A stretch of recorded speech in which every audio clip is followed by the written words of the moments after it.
আর ইমাম মালিক, আল্লাহ তাকে শান্তিতে রাখুন, তিনি বলেছেন যে আমি তো একজন মানুষ, আমার ভুল হতে পারে, মাঝে মধ্যে আমার কথা সঠিক, আমার মতামতটা ভুল হতে পারে, আর মাঝে মধ্যে আমি সঠিক। তবে আমার কোনো মতামত যদি আল্লাহ এবং তার রাসূলের বিরুদ্ধে যায়, আমার মতামত বাতিল করে দাও। একই কথা। যদি ইমাম মালিকের কোনো মতামত, ইমাম মালিক রাদিয়াল্লাহু আনহু নিজেই বলেছেন, আল্লাহ তাকে শান্তিতে রাখুন, যদি দেখো আমার কোনো মতামত, আমার কোনো ফতোয়া আল্লাহ এবং রাসূলের বিরুদ্ধে যাচ্ছে, আমার ফতোয়া বাতিল করে দাও, সেটাকে বাতিল করে দাও।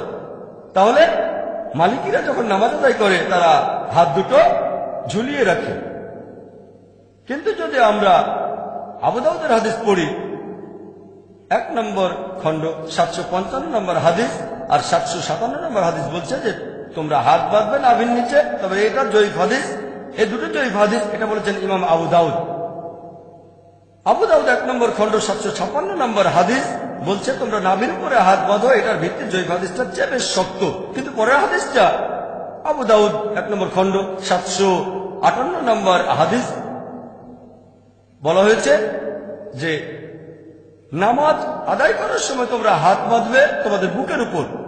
বলা হয়েছে এটা আরো শক্ত হাদিস, যদিও এটা মুরসাল হাদিস।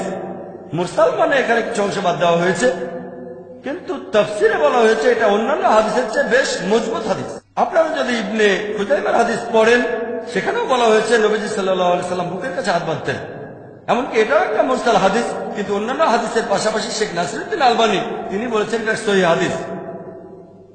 তাহলে নামাজের সময় হাত কোথায় রাখবেন এ ব্যাপারে মজবুত হাদিস হচ্ছে বুকের কাছে হাত বাঁধেন। তাই আমি যখন নামাজ পড়ি আমি হাত রাখি আমার বুকের উপর। সেজন্যই বলেছি আমি একজন পাক্কা মালিকি। ইমাম মালিক বলেছেন যদি দেখো আমার কোনো ফতোয়া আল্লাহ এবং রাসূলের বিরুদ্ধে যাচ্ছে, আমার সে ফতোয়া বাতিল করে দাও।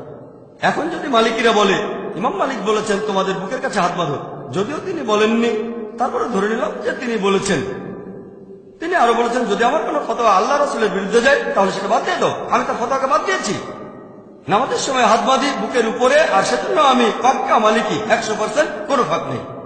অন্যান্য মালিকরা হয়তো 60-70%, আর আমি 100% সম্পূর্ণ মালিকি।